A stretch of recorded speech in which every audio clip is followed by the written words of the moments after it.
Boa tarde. Estamos ao vivo, diretamente do Brasil, para uma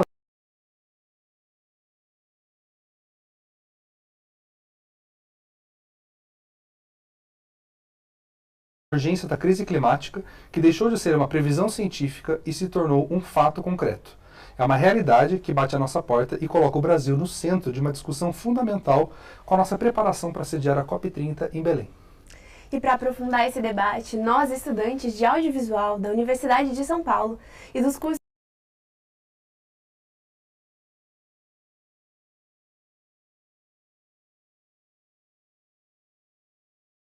sobre as crises climáticas.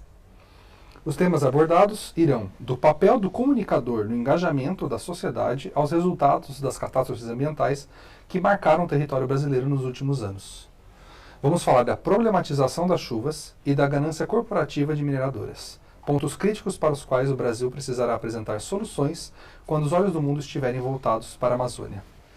Para isso, iremos exibir os seus documentários e conversar com cada realizador sobre sua obra. Esperamos que nesse bate-papo nos ajude a entender a complexidade desses desafios e a refletir que futuro estamos construindo.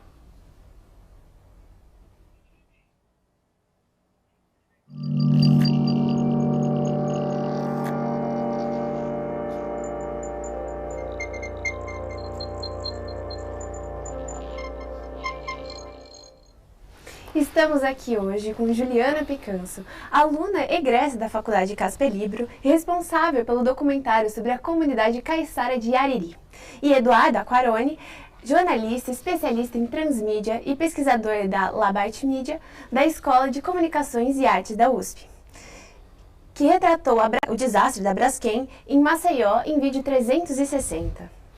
Vamos começar a conversa com todo mundo, começando com a Juliana. Juliana, explica um pouco pra gente o que despertou seu interesse na comunidade do Ariri. Boa tarde, pessoal. Obrigada pelo convite. O meu interesse no Ariri, na verdade, vem de muitos anos atrás. O meu avô veio de Portugal e construiu uma casinha ali para pescar, porque ele sempre gostou muito de pescar. Ele trazia os filhos para passarem os dias de férias, enfim, e esse amor pelo vilarejo foi passado para todos eles, inclusive para o meu pai. E aí, ao longo dos anos, ele sempre foi levando a gente para o vilarejo, para conhecer, para pescar. E ao longo de todos esses anos em que eu cresci indo para lá, eu percebi algumas mudanças no ambiente, em relação à ilha, ao vilarejo, às erosões que aconteciam ali na região. E foi a partir dessa percepção das mudanças em pouco tempo que surgiu a ideia de fazer algo sobre o Ariri. Não só para falar sobre as mudanças climáticas, obviamente, mas também para contar para as pessoas o que é o Ariri. Porque quando a gente fala, né, Ariri, que nome curioso, o que é isso? Então eu queria contar a história das pessoas que vivem lá, porque eu vi também, eu cresci junto com elas, e também falar um pouquinho dessas mudanças que eu observei ao longo dos anos e explicar como isso impactou a vida delas. Muito legal. E agora a gente queria saber qual que foi o maior desafio para a captação desse documentário, que ele se passa nesse local de erosões e mudanças. Como é que foi isso? Nós tivemos muitos desafios, né? Eu fiz esse documentário com mais 5 colegas na faculdade. E o primeiro desafio já começa pela distância do vilarejo de São Paulo, né? É o último bairro de São Paulo, na divisa, né, entre São Paulo e Paraná. Uhum. Então é muito afastado, assim, ele é considerado um bairro de Cananéia. De carro, dá umas 5h30, 6, dependendo da situação da estrada de terra. Não tem. Então a gente demorou bastante para chegar até o local, levando equipamento, enfim, o acesso à internet também não é um dos melhores, quando chove acaba a luz, não tem sinal. Então esse foi o principal desafio. Mas foram vários. A gente levou um drone para gravar imagens de cima, a gente perdeu o sinal, ele afundou no canal. Eu contava com a ajuda do meu pai para levar a gente até o vilarejo, justamente pela estrada de terra, porque eu não me sentia confiante para dirigir, nem o pessoal do meu grupo. Uhum. Mas aí teve um dia que a gente ninguém podia levar a gente para lá, e a gente decidiu pegar um ônibus. Então a gente pegou um ônibus de São Paulo até Cananéia, e depois tinha um ônibus municipal para os moradores de Ariri, que saía de Cananéia, passava por todas as vilas até chegar, enfim, no Ariri. Que é a última. Que é a última.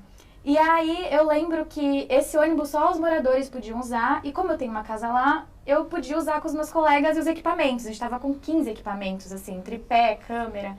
Só que a gente foi bem no final de semana do o primeiro final de semana do mês, que é normalmente quando o pessoal vai pegar o pagamento em dinheiro, vai fazer compras.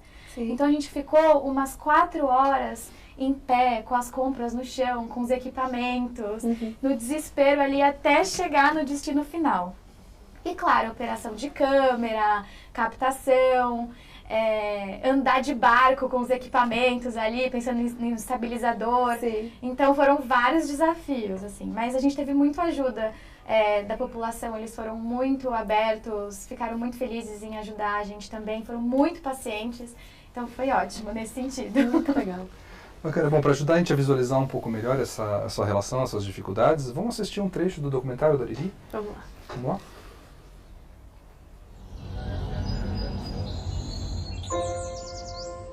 Eu escolhi envelhecer e morrer com qualidade de vida. Ariri significa essa escolha para mim. Para mim, o Ariri é um lugar onde eu posso me refugiar e ser o que eu sou com o que eu tenho.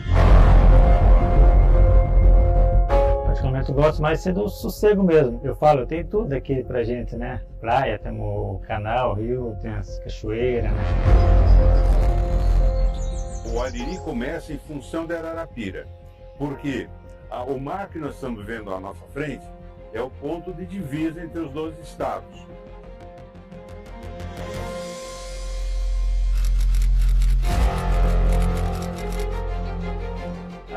Fica tipo um bullying, né? Você passa os caras aí, olha lá, fantasma, olha lá.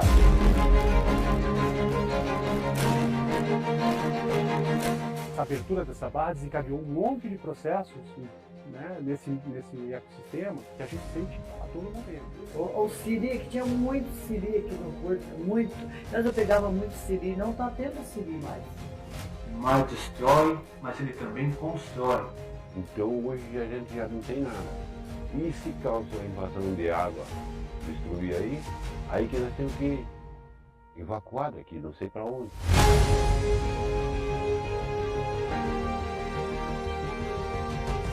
O Ariri para mim hoje é meu paraíso, minha vida, né?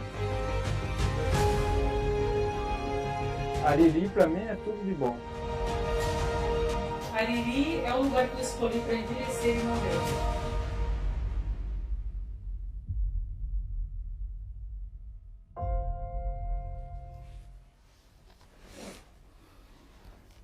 Bonito, forte, né? Juliana, eu queria entender, né, desse processo de ser de lá e estar em contato com essa comunidade e nessa relação, né, entre o que o espaço onde você depende para viver, ele está passando por essas transformações. Como que você acha que a crise climática redefine o que é esse espaço para os moradores de lá?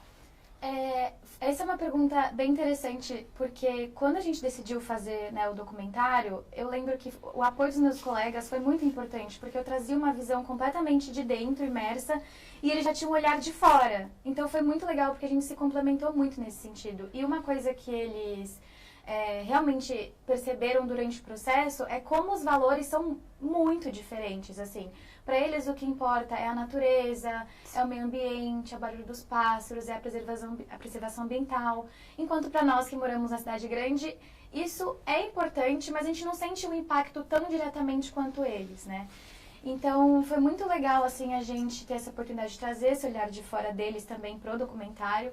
E a ideia de entrevistar os personagens foi justamente para mostrar para o público, porque a gente não trouxe nenhuma participação externa, foram os moradores que falaram, né, sobre como eles eram impactados, enfim. E foi mostrar para o público o que realmente acontece, porque a gente vê nas notícias, o aquecimento global, as mudanças climáticas estão afetando o meio ambiente, mas de que forma? E é exatamente dessa maneira, ou seja, eles não conseguem mais encontrar os mesmos animais que eles costumavam encontrar lá no canal. A barra está cada vez mais próxima, que é o encontro do mar com o canal. Então as vilas elas são levadas pelo mar, consequentemente o volume do mar fica maior e é mais difícil você entrar em alguns lugares específicos que você entrava para pescar. Então tudo isso foi muito importante quando a gente decidiu dar espaço para eles falarem, porque eles explicam exatamente isso. Olha o que está acontecendo com o meio ambiente diretamente com nós, porque a gente sente na cidade grande. mas a gente não imagina como essas pessoas que vivem em regiões costeiras são afetadas também. E agora falando com você, Eduardo, você fez um documentário sobre a crise ambiental causada pela petrolífera Braskem, né? E conta um pouquinho pra gente como é que foi relatar essa história e do porquê que você decidiu falar sobre esse tema que atingiu tantas pessoas. Boa tarde. Boa tarde. Eu comecei a pensar nisso justamente numa sala de aula. Né? Eu estava dando uma aula sobre jornalismo imersivo, né? Esse jornalismo novo, feito com câmeras 360, realidade virtual, e com o projeto final, né, dividido em grupos, os alunos apresentavam ideias, né, quase ideias de pauta do que eles gostariam de fazer. E um dos grupos apresentou essa história de Maceió. Né? Para quem está vendo isso fora do Brasil, Maceió é uma cidade grande, 1 milhão de habitantes, na capital, né, de um estado brasileiro, e tem uma história ali incrível que não é exatamente um segredo, mas também não está todo dia nos jornais, que é que a Maceió tem uma série de minas, né, de minérios, especialmente salgema, embaixo da cidade. E um dia, alguns anos atrás, teve um terremoto em Maceió. Foi por volta de 2018, né? Isso. E Maceió não é uma região que tem terremotos. E por que a cidade tremeu? A cidade tremeu porque a mina, né, que foi cavada embaixo da cidade começou a ceder. E então, naquele momento, a cidade percebeu que tinha literalmente um enorme buraco embaixo, e foi essa história que os alunos me trouxeram, né, para a aula. E eu falei ali, nossa, essa história é tão incrível, né? Acho que dei nota 10 para o trabalho, eu falei, essa história é tão incrível que merece ser feita, né? E parecia uma frase meio feita, aquela frase, né, vamos fazer essa ideia algum dia. Bom, 6 meses depois eu liguei para um dos alunos, né, o Lucas Tainan, que é um excelente jornalista, trabalhava no Estadão aqui em São Paulo, e falei, lembra daquela ideia, não sei o quê, vamos fazer? E ele falou, vamos, né? E aí a gente começou. Então foram algumas viagens até Maceió para conseguir contar essa história. Legal, vamos assistir um trecho então do filme Cidade Afundada. Vamos lá. Parece uma cidade fantasma.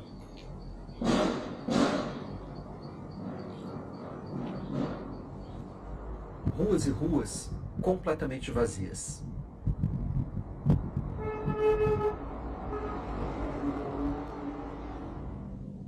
As casas estão todas abandonadas.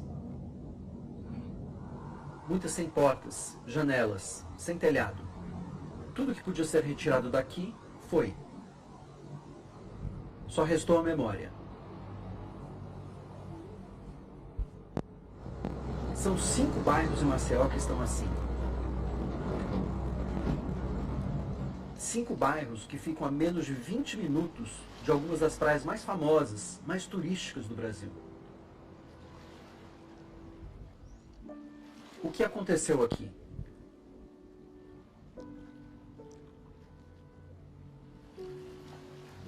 Essa é a história de uma cidade afundada.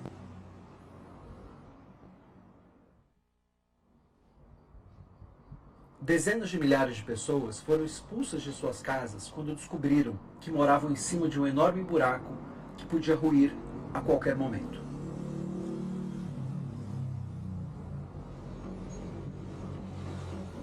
Eu disse que esses bairros pareciam uma cidade fantasma. Não é exatamente verdade. Tem muita gente por aqui ainda. Milhares de carros, ônibus, motos, caminhões passam por aqui todos os dias. As principais avenidas desses bairros condenados são importantes para a circulação de carros de Maceió. Por isso, as pessoas foram expulsas, os carros não.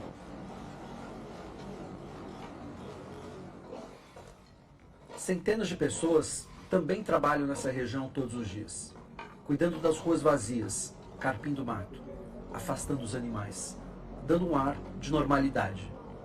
Mas aqui, nada é normal.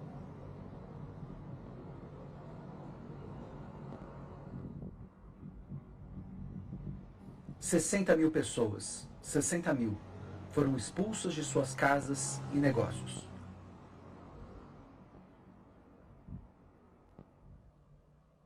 $60 mil pessoas moravam aqui e não moram mais. Meu nome é Jackson Douglas Ferreira de Souza. Eu tenho 43 anos de idade e até os meus 40 anos de idade eu morava aqui. Eu nasci e me criei aqui nessa rua Travessa Belo Alves, conhecida como Rua do Cemitério. Bicho, a minha infância é isso aqui. Eu cresci com meus vizinhos aqui. Vizinhos que é primo, vizinhos que é tio, fora os meus tios e primos de sangue. Entendeu? Aqui não tem esse negócio de você chegar na casa de um, bater e ficar esperando, não. Tá aí fulano? Tá, entra. Ah, vai lá pra dentro, tem café lá. Ah, quero dormir. Vai dormir na casa de um, na casa do outro. Ah, o menino dormia na casa do outro. A gente foi criado assim. Eduardo, antes da minha pergunta, eu tenho outra pergunta. Como a gente dá de encontro com essa tecnologia 360, o espectador pode escolher o que ele quer ver ali ao redor. Ele pode escolher. Um dos problemas é que é difícil a gente mostrar isso, né? A gente está vendo aqui numa imagem plana, né? Sim. Então a imagem fica talvez diferente do documentário tradicional, né? Então, acho que o Antônio simulou ali, né, com o celular, um pouco esse olhar. Né? Quando isso é visto num óculos, né, de realidade virtual, você de fato tem uma sensação, né, de estar presente. E eu acho que isso ajuda a entender um pouco a história. Né? Entendi. Então, quando a gente está com óculos e se sente ali num bairro de Maceió ou em Ariri, por exemplo, né, a gente consegue ter, talvez, né, é quase que uma tese ainda, mas a gente consegue ter uma outra, sentir um pouco melhor a história. E eu acho que histórias, a gente está falando muito aqui de mudanças climáticas, aquecimento global, etc., são histórias muito difíceis de serem contadas, né, porque a escala delas é muito grande. Então, a gente que faz projetos, às vezes, numa escala um pouco menor, a gente tem que contar histórias pessoais, né? E a gente tem que fazer com que essas histórias também se comuniquem com algo maior. Nessa história especificamente de Maceió, né, uma grande dificuldade, e eu acho que isso faz parte do aquecimento global e das mudanças climáticas, é como é que você mostra o que aconteceu? Porque no caso de Maceió, e aí a gente fala em filme de terror, né, em sensação de medo, o verdadeiro medo, né, o monstro ali está embaixo da terra, é um buraco que você não consegue enxergar. Né? Então talvez com essas tecnologias a gente consiga um pouco simular esse medo do mar avançando, esse medo, né, do calor ou do frio extremo, né? Tudo isso talvez você consiga usar um pouco a tecnologia para fazer com que as pessoas entendam, as que precisam ainda de outros exemplos para entender um pouco essas histórias. O que para mim é super impactante é como, né, apesar de escolhendo duas formas diferentes de retratar essas histórias, elas são muito parecidas, né? O que vocês encontram de semelhante nesse retrato desse abandono ambiental, né? E como o documentário em si, lá documentar isso pode mostrar essa degradação, mostrar essas cidades filmadas? Como que vocês pensam sobre isso? Eu sinto que nos dois projetos a gente teve esse insight de dar voz para as pessoas que muitas vezes não são ouvidas. Apesar de saberem, por exemplo, de Maceió que existe essa história, ou saberem que existe Ariri, as pessoas não sabem as histórias das pessoas que estão ali, quais são os impactos dessas questões ambientais na vida de cada uma dessas pessoas. Então eu acho que nossos projetos têm essa particularidade de trazer as histórias dos moradores, das pessoas que estão ali, para pessoas que estão de fora realmente entenderem o que está acontecendo a partir da perspectiva deles, e não só das grandes mídias, por exemplo. E são batalhas contra coisas muito maiores, né? Então, seja um caiçara em Ariri, ou seja alguém que mora nesses bairros afetados em Maceió, a briga, né, contra o mar, ou contra a subida do mar, ou contra, né, um buraco que de repente você descobre que existe embaixo da sua casa, é uma briga que individualmente é muito difícil, né? O sistema de justiça não está preparado para isso. Como é que 60 mil pessoas vão entrar na justiça e demandar uma resposta rápida, né, que resolva o problema? Isso não funciona. Então, a gente vê que o Brasil, talvez o mundo, não está preparado para essas grandes demandas, né, que estão surgindo cada vez mais, sejam políticas, sejam a justiça. Então, são questões muito difíceis de serem resolvidas, né? Sim. E a gente fica com dúvidas. No fundo, surgem dúvidas. Né? E agora a gente vai precisar encerrar o nosso bloco. E muito obrigada, Juliana, e muito obrigada, Eduardo, por participarem desse debate com a gente. E agora a gente vai para um rápido intervalo e a gente já volta.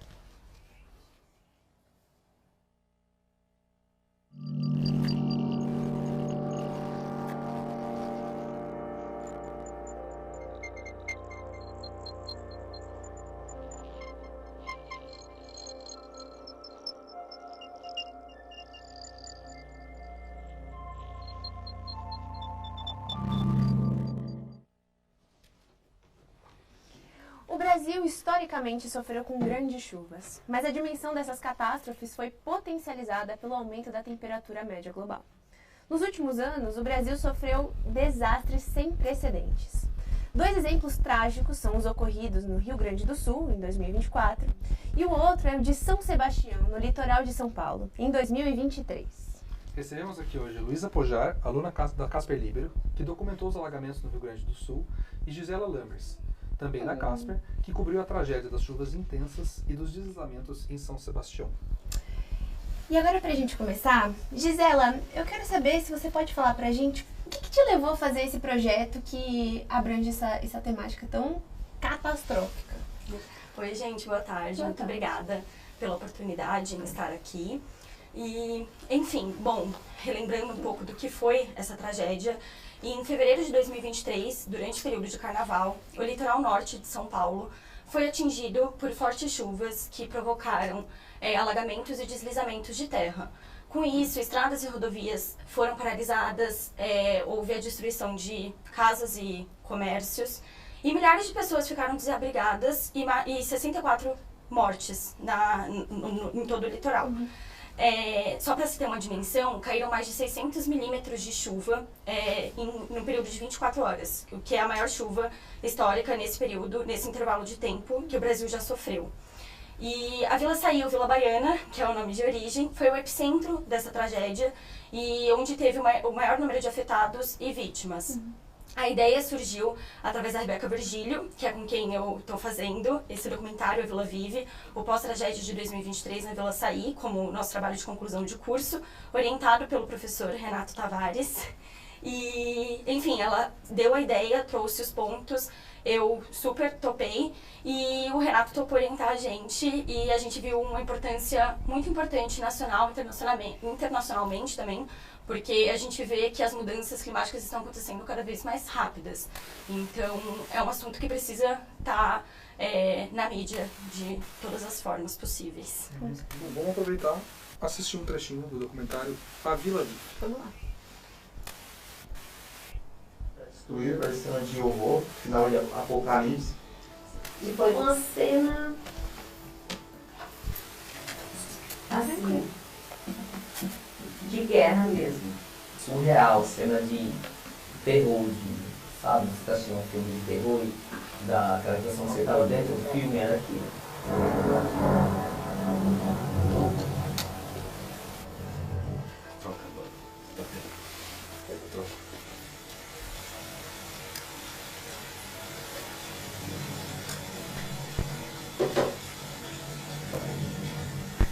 Comecei a escutar uns trovão, né? Só que não é trovão.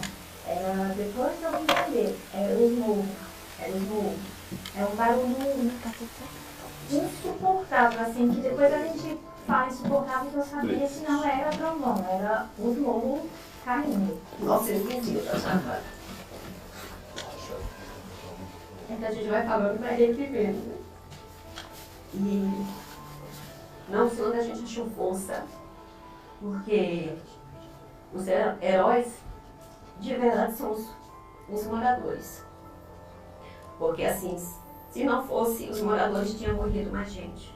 Imagina, sendo uma tragédia sem saber o que vai acontecer com você, com sua família, sem saber para onde você vai. Medo e insegurança, sempre. Assim, eu mesmo nunca mais vou ver aquela chuva e dormir tranquila. Uma coisa para a gente conversar, né, entender, né, é que ninguém mora em área de risco por opção, né? Assim, ninguém escolhe morar em área de risco por opção. Por isso que todo o debate da justiça climática, da justiça ambiental, do racismo ambiental, ele remonta um passado, né? E por isso que os problemas são muito mais profundos de resolver. Teve que se esperar a morte de pessoas, de vidas, de histórias, de relações de pessoas, para que isso acontecesse, para que fosse mudado alguma forma do que estava acontecendo por lá. Vão ter uma série de registros do pós-tragédia, onde a Defesa Civil começou a participar mais, a fazer treinamento com sirene, a instalar sirene, sistemas de alerta, testar uma série de tecnologias que poderiam, por exemplo, ter sido feito antes. Ou seja, se foi feito depois, né, é um atestado de culpa de que antes poderia ter, inclusive, salvado vidas, né? É uma questão de poder público, tá? É a escala de poder público. A Vila Vive é uma frase que surgiu como grito de resistência dos moradores da Vila Saí após a tragédia de fevereiro de 2023. 2 anos depois, a reflexão sobre o caso segue atual. Tendo isso como norte, o documentário A Vila Vive, o pós-tragédia de 2023 na Vila Saí, relembra a época do desastre e revela as lutas enfrentadas por aqueles que moram ali, assim como o que foi feito desde então.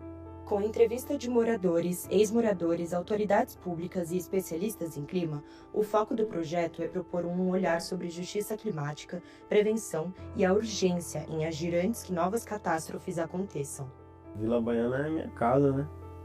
É onde, igual eu falei, onde eu cresci, fiz amizade. A Vila vive. Então, assim, a Vila tá vivendo mais que nunca.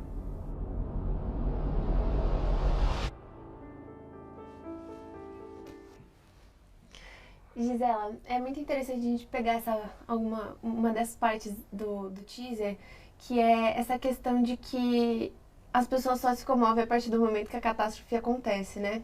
E como é que foi pra você ir lá e captar essa carga emocional das pessoas a partir desse desastre? Então, é uma pergunta muito importante essa, porque inclusive no começo a gente sentiu até uma resistência da comunidade em se abrir, porque a gente está falando de um assunto muito sensível, a gente está falando de pessoas que perderam entes queridos, conhecidos, amigos, familiares, crianças morreram nessa tragédia. Exato, a gente está falando de memórias, a gente está falando, além de um impacto físico e estrutural na Vila Saí, a gente está falando de um impacto sentimental. Então, ter a ética jornalística para chegar e saber o que perguntar, entender o seu lugar, de que o jornalista ele não tem que ser maior que a informação em nenhum momento, ele tem que relatar o que acontece e tentar atingir o maior número de pessoas possível, as autoridades que precisam agir. Então, lidar com essa carga emocional foi muito impactante, assim. E além dessa ética jornalística, a gente tem que ter, acima de tudo, o lado humano. E saber como... né? Exatamente. E saber como falar com as pessoas, mostrar a nossa intenção. E foi isso que eu e a Rebeca, a gente tentou ao longo de todo o nosso projeto, ao abordar ali os entrevistados, né? Muita gente a gente acabou conhecendo na hora e já falando, e eles super nos recepcionaram bem, mas você tem que deixar claro a sua intenção com o objetivo, né? Com o seu documentário. Luísa, fala um pouquinho pra gente, então, o que motivou você a registrar o resultado das enchentes lá no Rio Grande do Sul?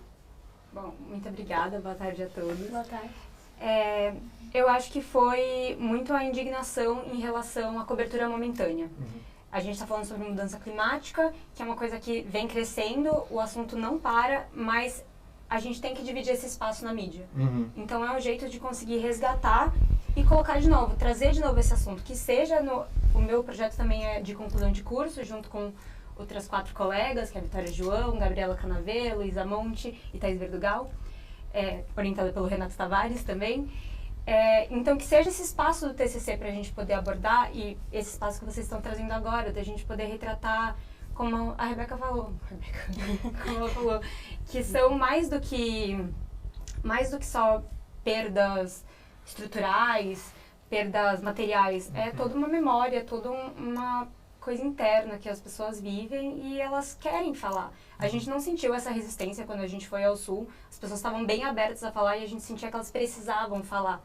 Tiveram muitas, inclusive, que só falaram, nossa, é a primeira vez que eu choro desde que aconteceu a tragédia, porque é um momento que tem de espaço. Terapia não é uma coisa que tá em voga, mas nas grandes capitais, não é uma coisa que todo mundo faz, não é todo mundo que tem esse espaço. E com uma enchente acontecendo, a última coisa que vocês vão pensar é uma terapia. Com certeza. Tá bom. Vamos assistir um trecho do documentário, então, Rio Grande do Sul, depois da enchente. Essa rua foi muito afetada porque foi aqui que rompeu o dique, né? Então aqui eram casas. Toda essa parte esses aqui, entulhos. todos esses entulhos, toda essa parte eram casas. E aí o dique que rompeu foi justamente aqui. Rompeu e arrastou todas as casas, né? Quando começou a enchente, esse bairro aqui foi um dos primeiros a ficar submerso. A enchente ela ganhou uma outra repercussão quando ela passou a atingir bairros nobres da cidade. E qual foi a importância da imprensa nesse momento? Foi dar visibilidade para aquilo que estava acontecendo aqui. A gente pensa num bairro periférico que geralmente é marginalizado e invisibilizado nas suas demandas, e a importância da mídia é trazer luz para aquilo que acontece nas comunidades. Então, poder contar a nossa história, poder mostrar o que aconteceu no nosso bairro, poder falar o que não aconteceu nele, que deveria ter acontecido 1 ano depois dessa tragédia. Nós esperávamos um outro tipo de bairro, um outro tipo de estrutura, e que não aconteceu. E poder contar essas histórias, para nós é muito importante, né? Porque, de um modo geral, as nossas vozes, elas não estão nos espaços que têm o poder de decisão. E o espaço da mídia talvez seja um dos poucos espaços em que a nossa voz é interessante, que a nossa história interessa. Eu sabia que tudo que eu estava fazendo tinha muita gente nela. Tinha muito alcance, tinha muito interesse real. Se eu não tivesse esclarecendo uma coisa devidamente, eu ia causar dúvidas numa parcela muito grande de pessoas. Exigiu muito de mim, tanto como pessoa, como profissional, para garantir que eu ia estar batendo a minha própria meta, alcançando o meu próprio padrão que eu esperava naquele momento. Porque era 3 a 4 matérias no mínimo todo dia. Era já começar o dia vendo se tinha alguma casa de bomba funcionando ou não, se algum bairro tinha desinundado ou não.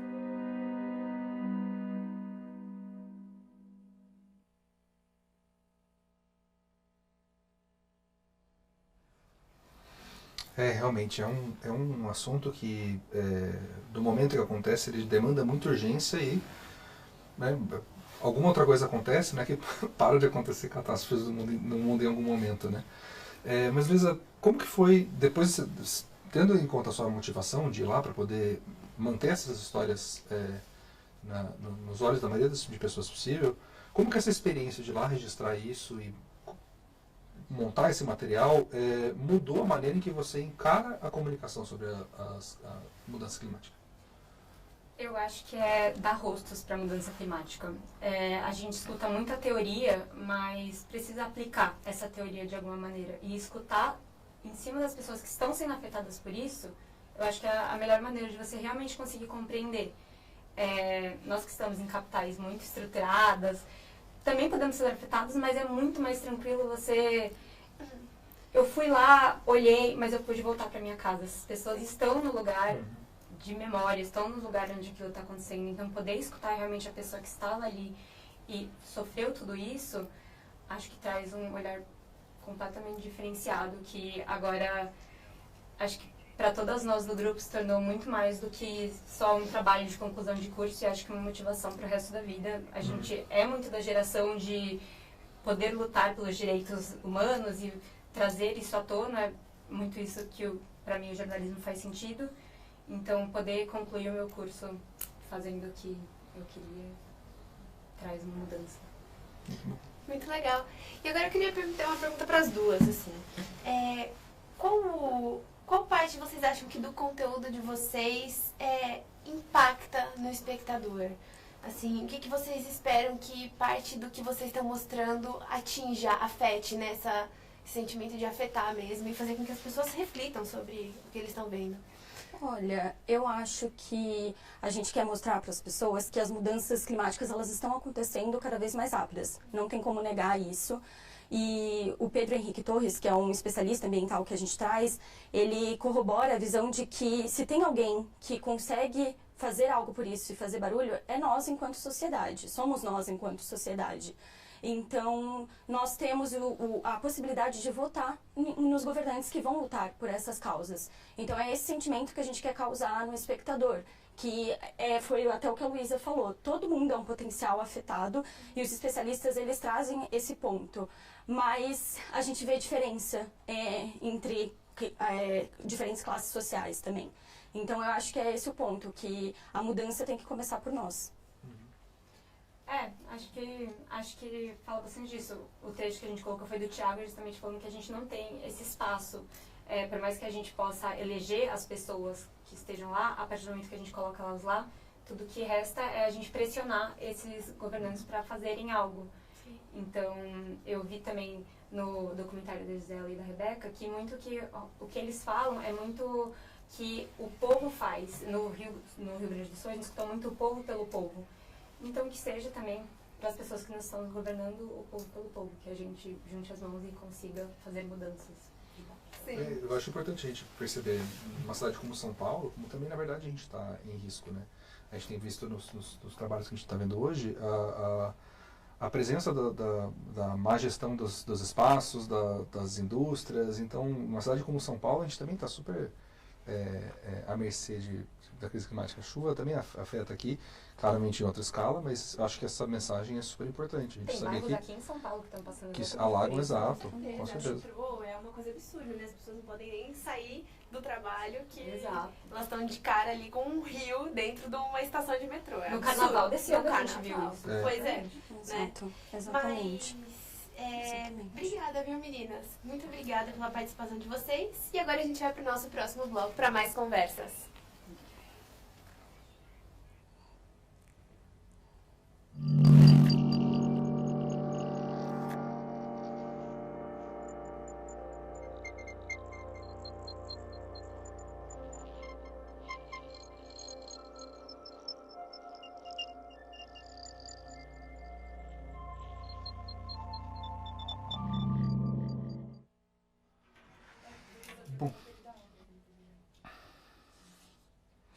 Bom, a comunidade científica chegou a conclusões alarmantes sobre as mudanças climáticas e, mesmo assim, muitos se negam a enxergá-las. Existe um abismo entre o consenso científico e o consenso político sobre a questão climática. Bom, e para aprofundar essa discussão, a gente recebe aqui Audrey Marinho, da graduação do curso superior do audiovisual da Universidade de São Paulo, para falar sobre o seu documentário Planeta B. E também temos para conversar a Mariana Savagé, pesquisadora da Faculdade Casper Libero, que tratou na sua monografia de graduação em jornalismo sobre o papel das grandes mídias em facilitar esse diálogo entre o cientificismo e o público geral. Boa tarde, Audrey. Boa tarde, Mariana. Tudo bom? Sejam bem-vindas. Quero começar com a Mariana, para a gente conversar um pouquinho sobre o seu projeto de pesquisa, que a diferença dos outros projetos não é um projeto audiovisual, mas é um projeto de desenvolvimento científico. Você pode falar um pouquinho do seu projeto para a gente? Sim, o meu projeto foi uma monografia orientada pela professora Daisy e partiu de um ponto muito pessoal, assim, de indignação sobre o que eu vi acontecendo todos os dias em relação à crise climática e o que era noticiado na grande mídia, que presta muito atenção, eu acho, nesses grandes desastres, assim, como tem que ser, mas que quando não está acontecendo alguma coisa muito urgente, acaba não passando por esse tema que perpassa atualmente absolutamente todas as esferas da sociedade e da nossa vida, a economia, a saúde, enfim. E eu acho que eu queria investigar como preencher e diminuir essa lacuna entre o que estava acontecendo e o que estava afetando as pessoas e o que era comunicado para elas. Então, eu investiguei muito jornalismo de base comunitária, a educomunicação, como soluções para o jornalismo ambiental atualmente. Bacana. E agora, conversando com a Audrey, eu queria entender sobre o seu projeto, quais foram as suas motivações para captar esses arquivos, para fazer essa coleta de arquivos? Então, o projeto Planeta B surgiu dentro da matéria do curso de audiovisual Interfaces, justamente no período em que saíram as notícias que a cidade de São Paulo era uma das cidades com a pior qualidade de ar do mundo, devido às queimadas. E vir para as aulas, andar pela USP e não ver ninguém conversando sobre esse assunto, principalmente aqui no departamento, enquanto nas redes sociais todo mundo parecia se manifestar, me incomodava muito. Então, eu quis aproveitar essa matéria de interfaces justamente para fazer, justamente como uma oportunidade de trazer à tona esse assunto para o meu departamento Então, a gente desenvolveu, eu junto com outros colegas da matéria, desenvolvemos um projeto transmediático que veiculou em diversas mídias. Então, nós gravamos entrevistas com professores da USP que pesquisam o assunto de crise climática, desenvolvemos um projeto de divulgação de notícias e dessas entrevistas nas redes sociais, fizemos uma oficina de papel reciclado e conversamos sobre esse assunto com crianças e adolescentes da MF Amor e Lima. E, por fim, o projeto culminou numa projeção na Torre do Relógio aqui na USP, em que também trouxemos alunos dessa escola e convidamos toda a comunidade USP para assistir. Legal. Bom, a gente tem aqui um pedaço do que foi o documentário feito para todo esse trabalho transmediático. Vamos assistir um trecho do documentário Planeta B. O clima é adaptação para as pessoas. A gente tem que levar as oportunidades de adaptação, principalmente para as pessoas que na sua rotina, na sua vida pessoal, no seu trabalho, têm menos oportunidades de adaptação e sofrem mais com a exposição aos eventos climáticos extremos. A mudança climática, ela tem alguns elementos, mesmo que nós parássemos de emitir carbono agora, nós parássemos de usar combustível fóssil hoje. Esse aumento no nível do mar que a gente está vendo vai continuar acontecendo até 2100. Então, não tem muito o que fazer. Esses são alguns efeitos que a gente chama de efeitos inerciais. Esses efeitos já estão acontecendo e alguns deles vão continuar acontecendo. Então, daqui a 20 ou 30 anos, nós ainda vamos ter problemas, alguns eventos extremos acontecendo e assim por diante. No IPCC foram feitas várias projeções há vários anos e a nossa previsão foi leve demais. Os efeitos estão chegando mais rápido do que a gente imaginava. As condições extremas climáticas atualmente podem afetar a vida de qualquer um de nós. Então, é preciso ter uma consciência que essa realidade, seja de chuvas, seja no caso do mar, é preciso se informar, questionar, na medida do possível, as autoridades que procuram se justificar por os prejuízos, pelas vítimas, né? Procurar os seus representantes, vereadores, e acho que é o que a população pode fazer. Nós temos um plano B do governo federal que é acionar as térmicas nos momentos de pico. E não deveria ser, a gente devia estar investindo tudo que vai como subsídio para os fósseis para as renováveis. Pensar em mudança climática é pensar em aplicação do conhecimento, é entender que os cientistas estão olhando esse problema, estão entendendo o problema e estão oferecendo visões do problema. E essas são as melhores visões possíveis que a gente tem com todo o conhecimento científico que a gente fez até agora. A melhor forma de ver o mundo e de entender o mundo e de ajudar as pessoas chama-se ciência. E agora eu queria perguntar para vocês duas.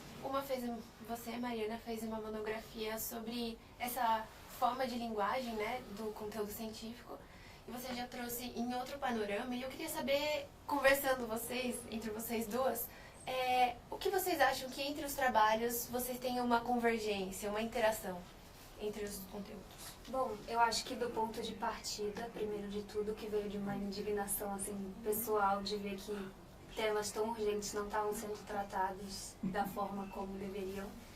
E eu acho que casou muito bem da gente estar aqui juntas, porque eu acho que o trabalho da Audrey é a materialização do que eu escrevi na minha tese, talvez, de pensar formatos que sensibilizem o público, que não sejam tão cientificistas e objetivos no sentido, não em relação aos fatos, mas em relação à linguagem mesmo, ao formato.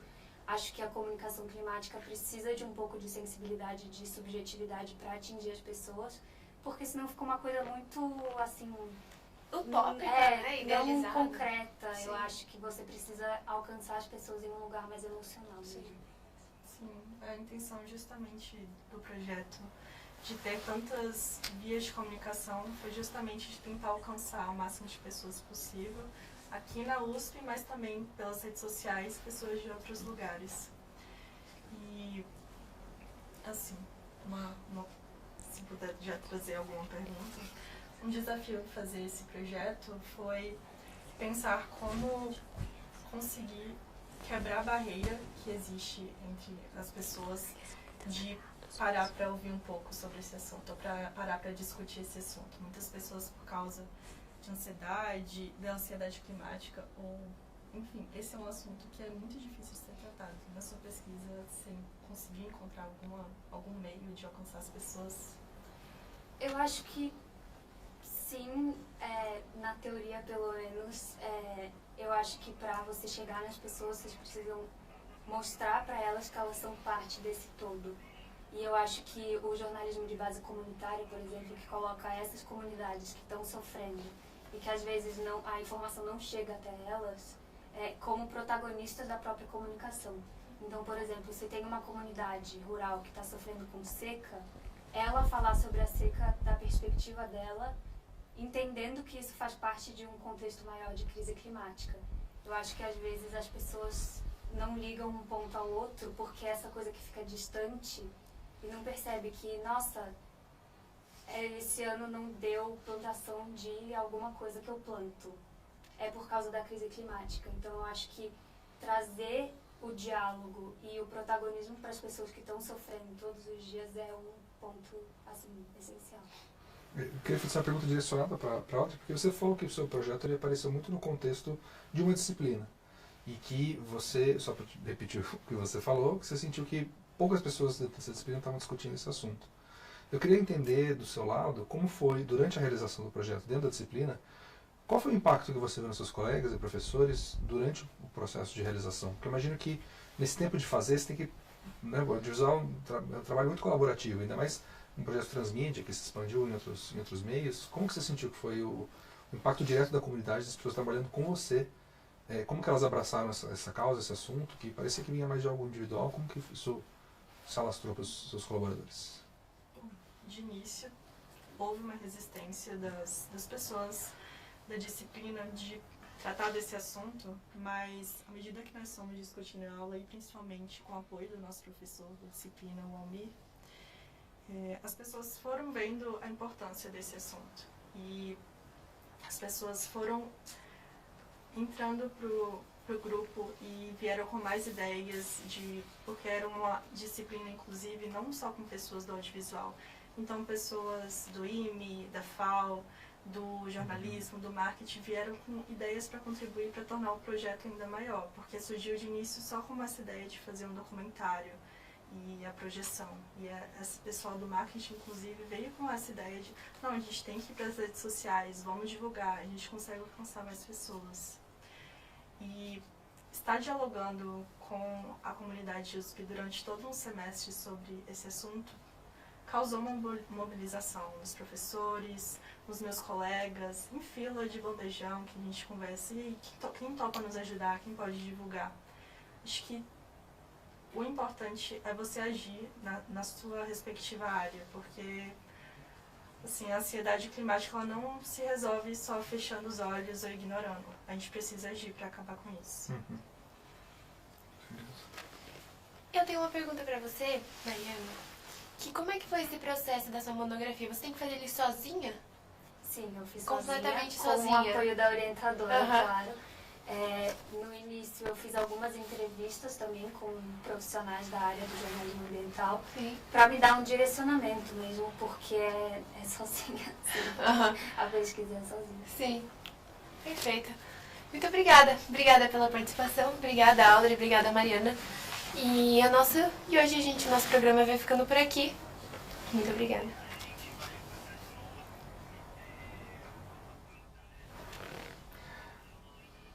Bom,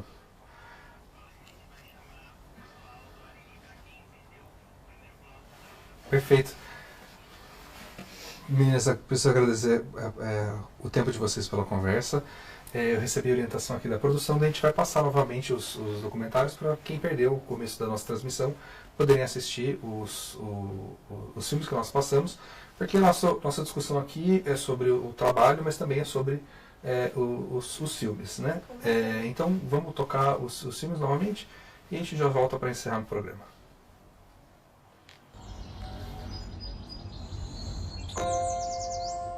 Eu escolhi envelhecer e morrer com qualidade de vida.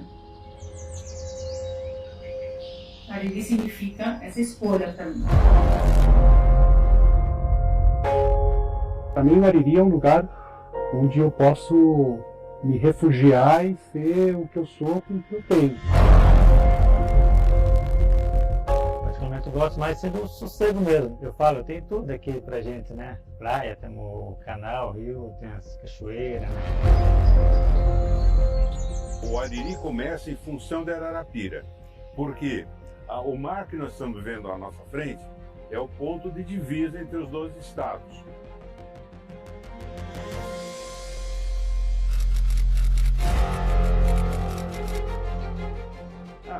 Fica tipo um bullying, né? Você passa os caras aí, olha lá, fantasma, olha lá.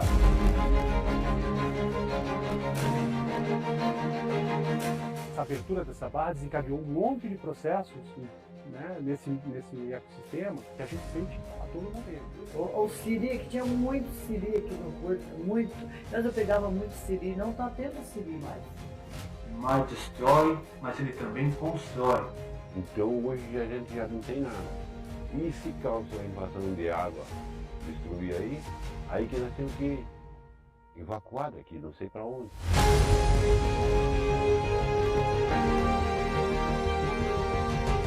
O Ariri para mim hoje é meu paraíso, minha vida, né? Ariri para mim é tudo de bom. Ariri é o lugar que eu escolhi para envelhecer e morrer.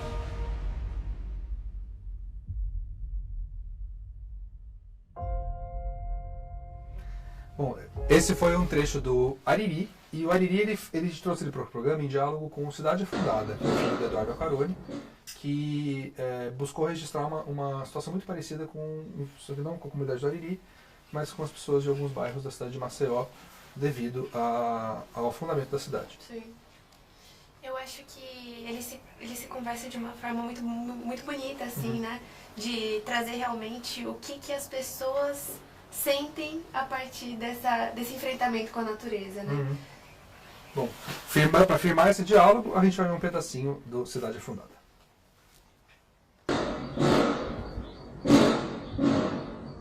Parece uma cidade fantasma.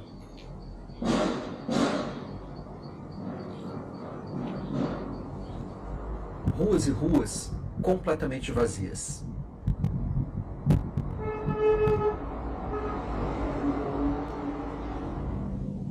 As casas estão todas abandonadas. Muitas sem portas, janelas, sem telhado. Tudo que podia ser retirado daqui foi. Só restou a memória. São 5 bairros em Maceió que estão assim. 5 bairros que ficam a menos de 20 minutos de algumas das praias mais famosas, mais turísticas do Brasil. O que aconteceu aqui?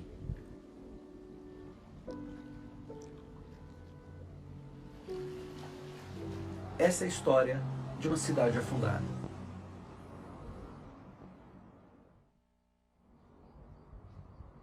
Dezenas de milhares de pessoas foram expulsas de suas casas quando descobriram que moravam em cima de um enorme buraco que podia ruir a qualquer momento.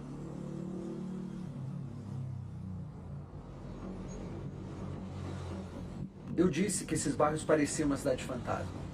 Não é exatamente verdade. Tem muita gente por aqui ainda. Milhares de carros, ônibus, motos, caminhões passam por aqui todos os dias. As principais avenidas desses bairros condenados são importantes para a circulação de carros de Maceió. Por isso, as pessoas foram expulsas, os carros não.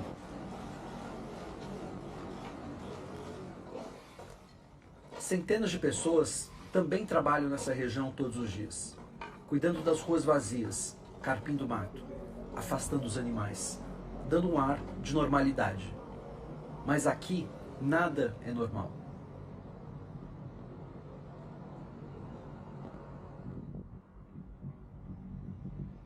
60 mil pessoas, 60 mil, foram expulsas de suas casas e negócios.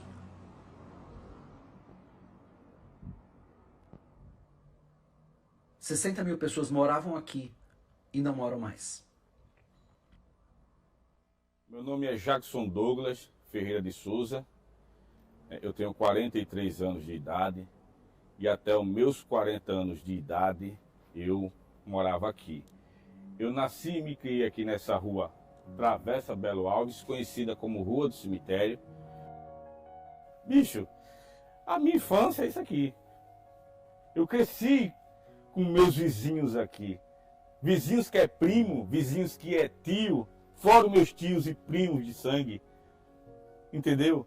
Aqui não tem esse negócio de você chegar na casa de um, bater e ficar esperando, não. Tá aí fulano? Tá, entra. Ah, vai lá pra dentro, tem café lá. Ah, quero dormir. Vai dormir na casa de um, na casa do outro. Ah, o menino dormia na casa do outro. A gente foi criado assim. Entendeu? O problema desses bairros começou há muitas décadas, mas ninguém percebeu. Meu nome é Maílda Farias, tenho 43 anos, sou quase dona da pizzaria Guanaboca. Por que quase? Porque a Braskem roubou a maior parte da pizzaria e da minha história. Pois é, a Braskem. Já vamos falar mais sobre a mineradora. A mineradora Braskem é uma das maiores empresas do Brasil. Chegou a ter 35 minas na região de Maceió para extrair sal do subsolo. 18 dessas minas tiveram algum tipo de desmoronamento. Em cima de todas elas, uma cidade. As pessoas estavam jogando bola em cima de várias minas e algumas que já tinham dado problema e ninguém sabia, né, porque eles escondiam de todo mundo. Bom, para mim eu estou impressionado como principalmente esses dois documentários, mas todos eles, né, acabam retratando histórias muito parecidas, porque eu acho que quando a gente fala do impacto da mudança climática e do descaso político, do descaso industrial com o meio ambiente, a conta sempre fecha com o mesmo resultado, né? Que as vidas humanas são muito impactadas pelas coisas que são naturais, né? A chuva acontece, historicamente sempre choveu no Brasil, mas acaba ficando muito impactados por causa dessas outras problemas, né? A natureza nunca pode ser nossa inimiga nesse lugar, né? Então, para mim, isso fica muito marcado nos filmes a partir dessa perspectiva, assim, né? Que a natureza não é nossa inimiga, o problema não é a chuva, não é a água, o problema é toda a infraestrutura que não está preparada para isso, por, enfim, motivos que nós sabemos. Eu acho que o que mais impacta aqui também, na cidade afundada, é o uso da tecnologia mesmo para poder colaborar com esse sentimento e se sentir dentro desses ambientes e se afetar de novo, essa palavra que eu acho importante, ser afetado. Claro. Bom, quero agradecer a presença de todo mundo, eu agradeço a participação de todas e todos da produção deste programa, quero agradecer aos convidados que se dispuseram a compartilhar conosco suas pesquisas, seus documentários e os pensamentos a respeito da crise climática. Agradecemos imensamente o convite que nos foi feito para tomarmos parte dessa incrível oportunidade de conexão mundial através dessa transmissão televisiva global durante 24 horas ininterruptas, em que os estudantes de universidades em 6 continentes do mundo produzem e compartilham conteúdo audiovisual a partir de seus locais e de suas atividades acadêmicas. A Universidade de São Paulo e a Faculdade Casper Libero se sentem honrados por termos colocado nossa 1 hora de programação no ar. E mais uma vez agradecemos imensamente. Passamos o bastão à frente. Esperamos que vocês tenham gostado. E muitíssimo obrigada. Até mais. Até.